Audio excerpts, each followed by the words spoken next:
আসসালামু আলাইকুম। সম্মানিত অভিভাবকবৃন্দ এবং চতুর্থ শ্রেণীর প্রিয় শিক্ষার্থী বন্ধুরা, প্রীতি ও শুভেচ্ছা গোল্ডেন ম্যাথ এডুকেশনের পক্ষ থেকে। আজকে তুলে ধরছি তোমাদের গণিত বইয়ের 163 পৃষ্ঠা, উপাত্ত সংগ্রহ ও বিন্যস্তকরণ এই অধ্যায়। এটা শেষের অধ্যায়, আমরা প্রায় শেষের দিকে চলে আসছি। আজকের এই বিষয়টি ভেরি ভেরি ইম্পর্টেন্ট। এখানে লক্ষ্য করছো প্রথমেই সারণীতে সপ্তাহের বিভিন্ন দিনে একটি বিদ্যালয়ের চতুর্থ শ্রেণীর অনুপস্থিত শিক্ষার্থীর সংখ্যা দেওয়া আছে। সারণীর উপাত্তগুলো নিয়ে একটি স্তম্ভলেখ অঙ্কন করি। এই যে একটি সারণী তৈরি করাই আছে, যেহেতু এখানে সারণী তৈরি করা আছে, সুতরাং আমাকে আর সারণী তৈরি করতে হবে না, তাই না? আচ্ছা, তাহলে এখন আমাদের কাজ হচ্ছে সরাসরিভাবে একটি স্তম্ভলেখ আঁকতে হবে। তো এই জন্য আমরা কি করব, স্তম্ভলেখ আঁকার জন্য একটা ছক কাগজ নিয়ে নেব। আচ্ছা, ছক কাগজে কিন্তু সুন্দরভাবে সব কিছু দেওয়াই থাকে, তাই না? তো এখানে ঘরটা অঙ্কন করাই আছে, সো আমি এখানেই করে দিচ্ছি, ঠিক আছে? যেহেতু এগুলো হচ্ছে উদাহরণের অঙ্ক। তো তাহলে প্রথমে এখানে সারণী দেওয়া আছে, সারণী আর তৈরি করতে হবে না। তাহলে প্রথমেই এটার একটা শিরোনাম দিতে হবে, তাই না? আচ্ছা, যেহেতু এটা অনুপস্থিত, এখানে বলেছে যে দেখো এই যে অনুপস্থিত শিক্ষার্থীর সংখ্যা, তাহলে এখানের শিরোনাম আমি দিতে পারি অনুপস্থিত শিক্ষার্থী সংখ্যা, তাই না?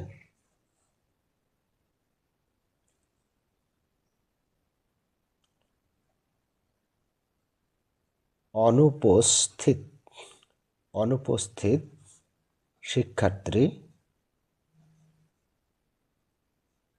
সংখ্যা, ঠিক আছে? তারপর এখানে আছে বারের নাম, তাই না? তাহলে নিচ দিয়ে লিখবো আমরা বারের নাম। কি লিখবো? বারের নাম।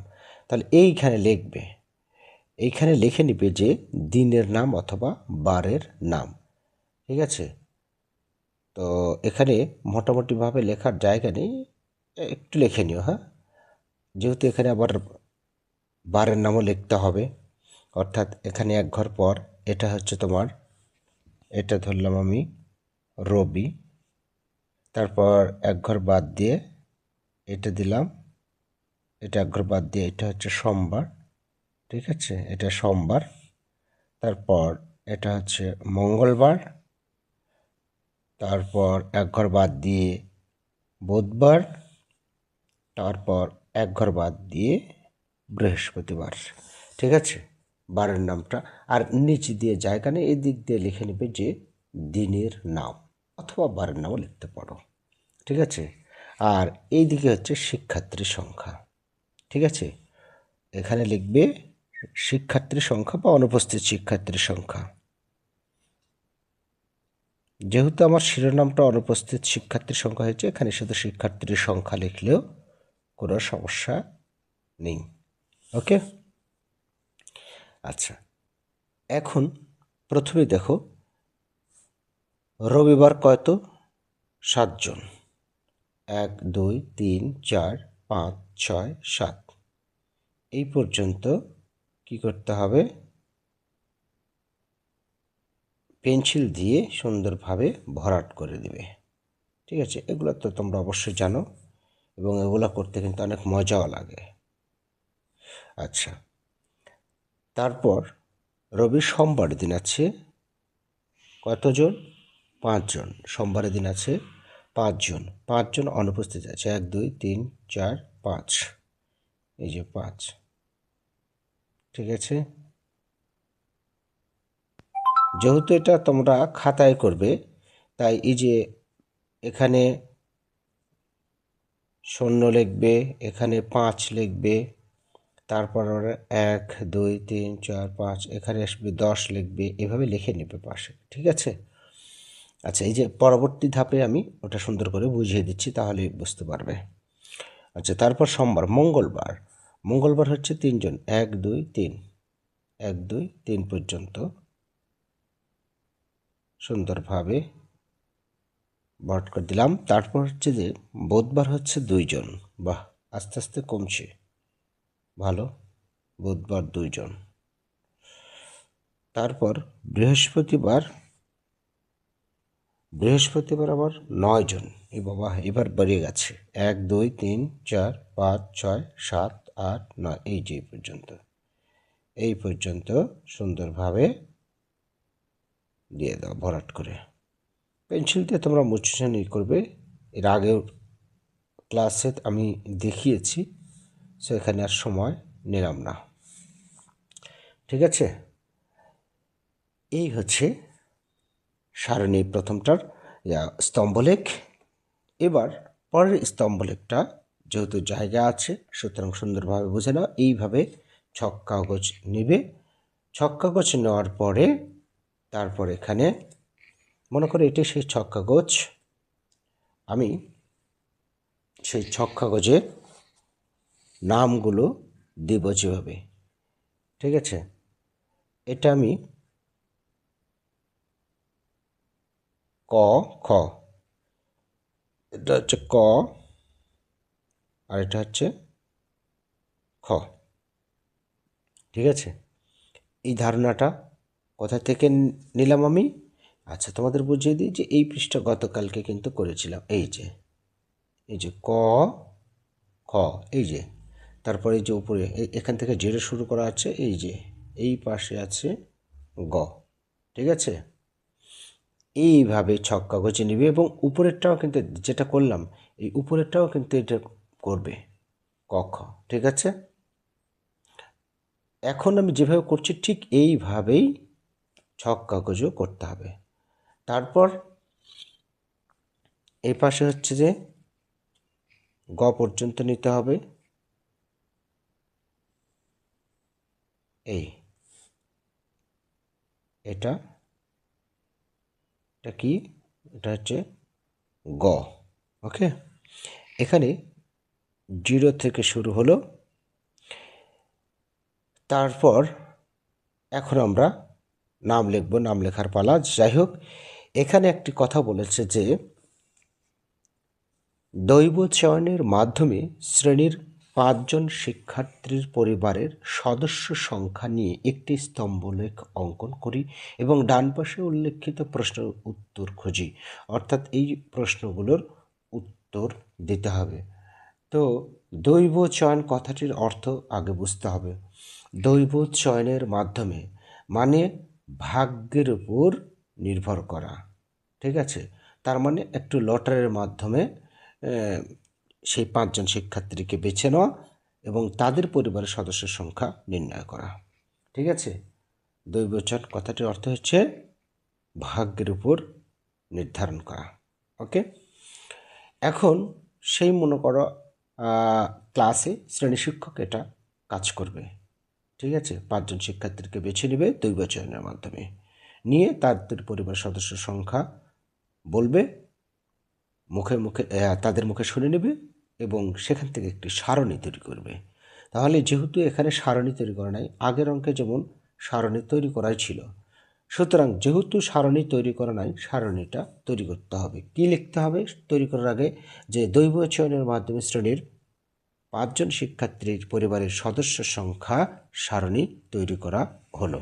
এই যে এই কথাটা লিখে নিতে হবে এইভাবে, ঠিক আছে? যে দৈব চয়নের মাধ্যমে শ্রেণীর 5 জন শিক্ষার্থীর পরিবারের সদস্য সংখ্যার সারণী তৈরি করা হলো। এবার সারণী তৈরি করবে। এটা হচ্ছে শিক্ষার্থীর নাম, শিক্ষার্থীর নাম, তারপর লিখবে পরিবারের সদস্য সংখ্যা, পরিবারের সদস্য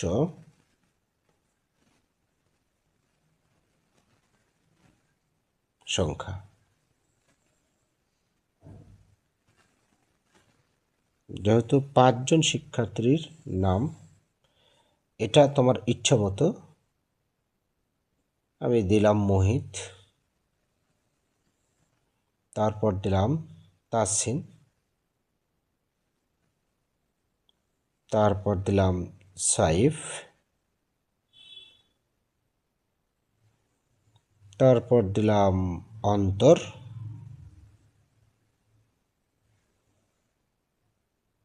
তারপর আরেকটি নাম প্রযোজ্য কি দিলাম, আচ্ছা ওহো একটা ঘর তো বাদ গেল, এই বাকি ঘরে বসিয়ে দিই, এটা আমাদের প্রয়োজন হচ্ছে না, তাই না? এখানে একটা নাম তাসিন, সাইফ, অন্তর ও মহিলাদের মেয়েদের নিয়ে না সে ছাত্রীরা আবার মন খারাপ করবে। তাহলে দেখা যাক এমন একটি নাম বাছাই করতে হবে যেন আমাদের স্টুডেন্টের মধ্যে মিলে যায়, যারা অনলাইন স্টুডেন্ট রয়েছে, তাই না? আফরোজা দিয়ে দিলাম একটা নাম। ওকে।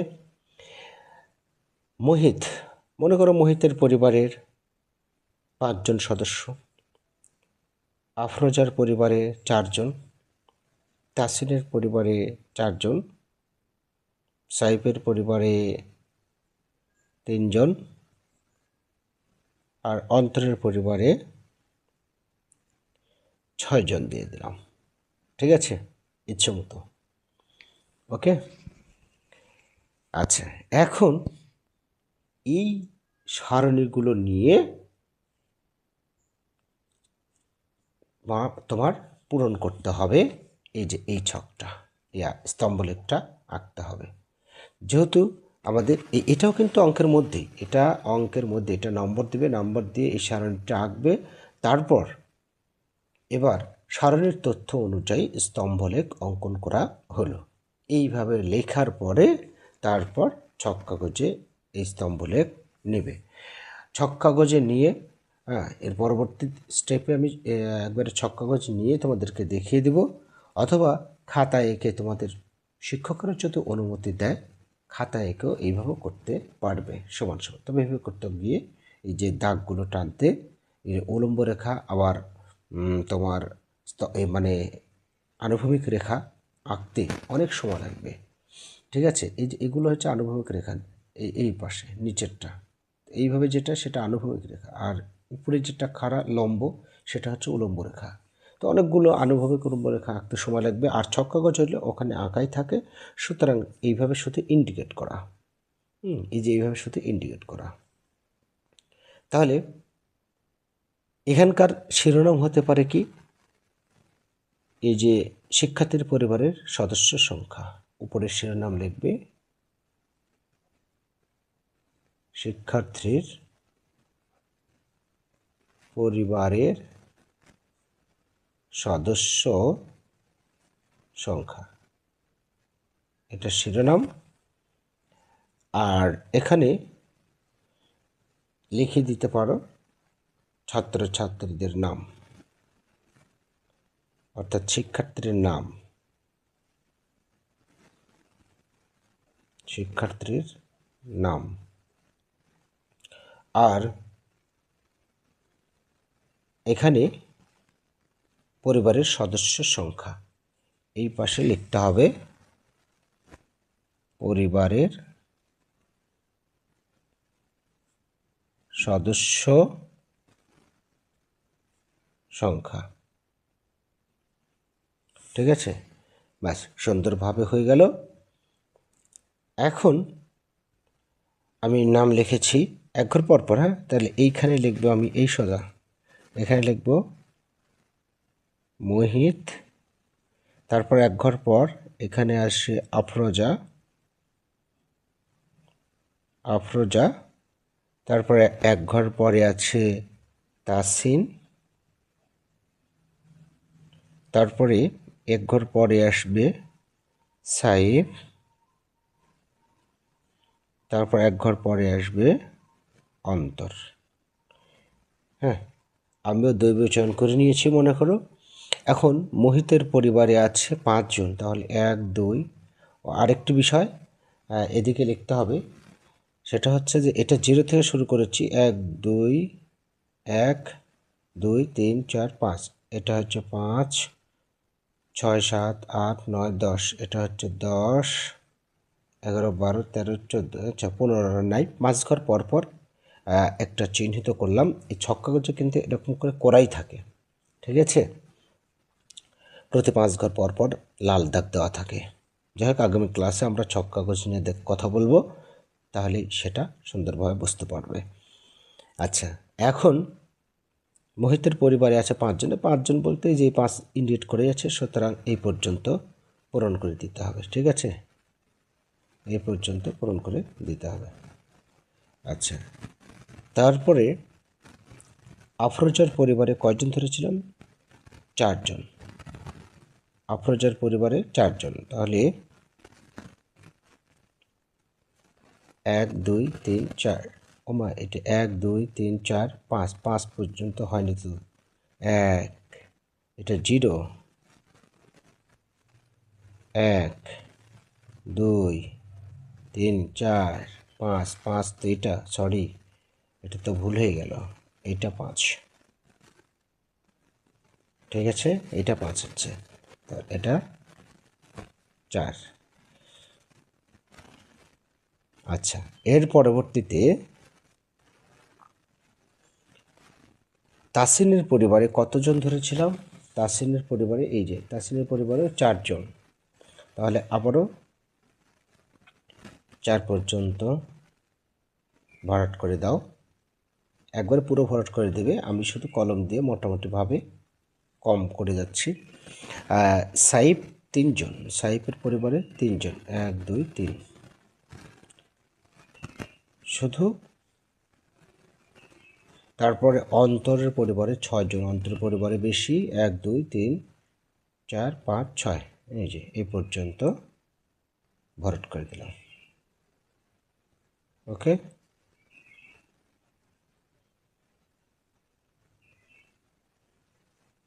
ব্যাস,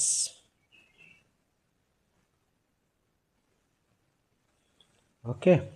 আচ্ছা, এবার এখানে কিছু প্রশ্ন করেছে, সবচেয়ে বড় পরিবারের সদস্য সংখ্যা কত? তাহলে 1 নম্বরের উত্তরটা কি হচ্ছে? সবচেয়ে সবচেয়ে বড় পরিবারের সদস্য সংখ্যা কত? সবচেয়ে বড় পরিবারের সদস্য সংখ্যা এই যে এটা 6 জন। সবচেয়ে ছোট পরিবারের সদস্য সংখ্যা কত? 3 জন, এই যে 1 2 3, সাইফের পরিবারে 3 জন। 5টি পরিবারের মোট সদস্য সংখ্যা কত? 5টি পরিবারে লিখবে, 5টি পরিবারের মোট সদস্য সংখ্যা লেখার পরে সমান যোগ করে দিবে, এই যে 5 যোগ 4 যোগ 4 যোগ 3 যোগ 6, তাহলে তোমার 4 4 8, 8 5 13, 13 16, 16 16 আর 6 22, 22 জন, বাস হয়ে গেল। এই হচ্ছে আজকের ক্লাসটি। শিক্ষার্থী বন্ধুরা ভালো থেকো, আগামী দিনে ইনশাল্লাহ অনুশীলনী করব, এবং এখানে কয়েকটি অঙ্ক রয়েছে, আশা করছি এটা কমন আসার মতোই, এটা আসার মতো আগামী দিনে করব। ভালো থেকো, আল্লাহ হাফেজ।